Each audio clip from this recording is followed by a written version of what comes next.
Herkese tekrardan merhabalar. Bugün sizlere fırın kullanmadan tencerede çok kolay bir şekilde yapabileceğiniz pratik bir sufle tarifi hazırladım. Sufle tarifimi öncelikle uygun bir tavada tereyağımı eritmekle başlıyorum. Tavamın içerisine toplamda 100 gram kadar tereyağını alıyorum ve sonrasında ocağın üzerine alarak eritmeye başlıyorum.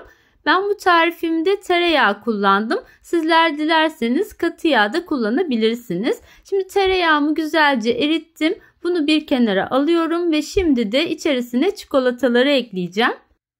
Burada toplamda 100 gram kadar bitter ve sütlü çikolatam var. Şimdi erimiş olan tereyağın içerisine çikolataları döktüm ve bir spatula ile güzelce karıştırarak çikolataların iyice erimesini sağlıyorum.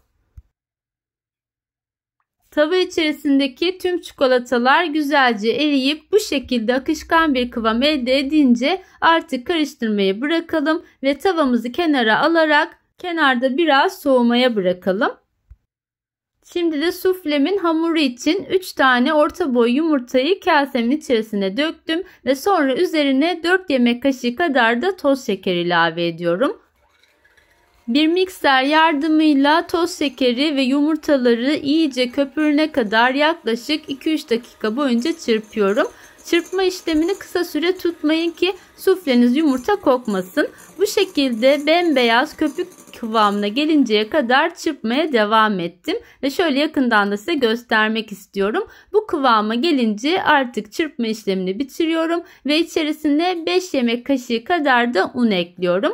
Yalnız unumuz böyle tepeleme dolu dolu yemek kaşığı değil, silme yemek kaşığı olacak şekilde unu da içerisine ekleyerek ve bir taraftan da düşük devirde mikserimi çalıştırarak güzelce unu karışıma yediriyorum.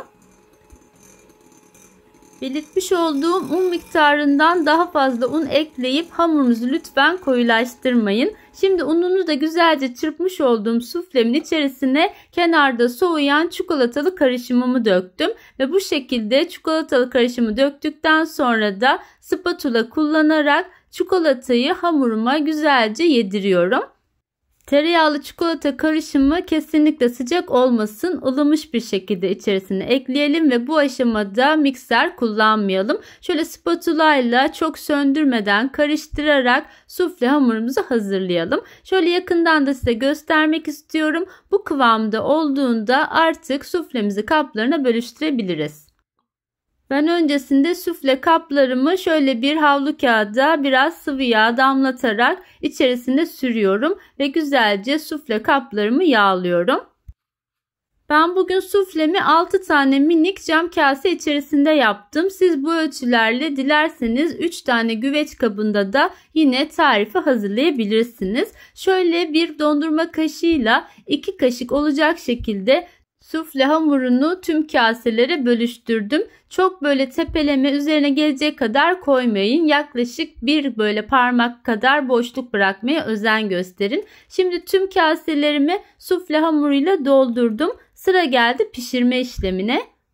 Bugün ben bu tarifi fırın kullanmadan tencerenin içerisinde pişireceğim. Sizler dilerseniz fırın içerisinde de pişirme işlemini yapabilirsiniz.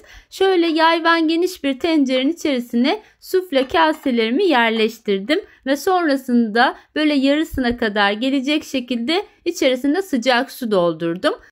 Fazla su doldurmayın ki sufle kaplarınızın içine de su dolmasın. Şimdi ocağımın büyük gözüne aldım ve altını da kıstım. Kapağına da şöyle bir mutfak örtüsü yerleştirerek üzerine doğru örtüyü katladım. Bu aşamada mutlaka örtüyü üzerine doğru katlayın ki alt tarafa gelip tutuşma işlemi yapmasın ateşten. Şimdi kapağı kapalı olarak toplamda 10 dakika kadar ben suflelerimi pişirdim.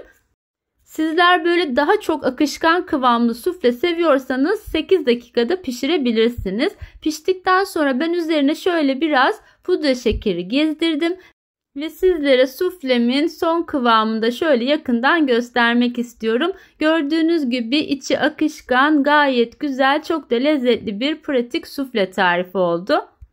Bu pratik sufle tarifimi deneyecek olan herkese şimdiden afiyet olsun diyorum. Videomu beğenmeyi ve kanalıma abone olmayı unutmayın lütfen. Başka güzel tariflerde yeniden görüşmek üzere. Hoşça kalın. Sağlıcakla kalın.